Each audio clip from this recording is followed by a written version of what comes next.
সৃষ্টির এক আদিম প্রহরে যখন প্রথম মানুষ গড়া হচ্ছিল তখন ঘটেছিল এক বিস্ময়কর রহস্য। ঈশ্বর পবিত্র মাটি তুলে মানবদেহ নির্মাণ করলেন, কিন্তু সেই দেহ স্থির হল না। বারবার গড়ল, বারবার ভেঙে ধুলোয় মিশে গেল, যেন মাটির সেই অবয়ব অপেক্ষা করছিল অদেখা কোনো শক্তির।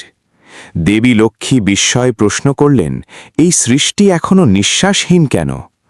তখন ঈশ্বর দেবলোকের দ্বার খুলে আহ্বান করলেন সকল দেবশক্তিকে, আর শুরু হল মানব জন্মের গোপন অলৌকিকতা।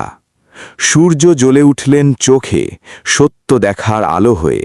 চন্দ্র নেমে এলেন মনে, অনুভূতির নীরব স্রোত হয়ে।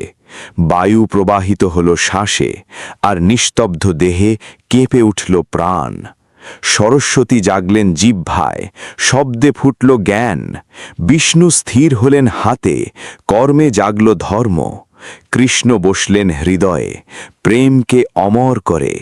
ব্রহ্মা জাগলেন নাভিতে, সৃষ্টির অগ্নি শিখা হয়ে।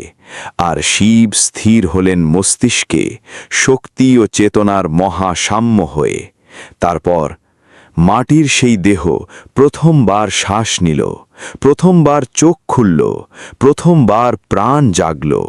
সেদিন জন্ম নিয়েছিল শুধু মানুষ নয়, এক চলমান দেব মন্দির।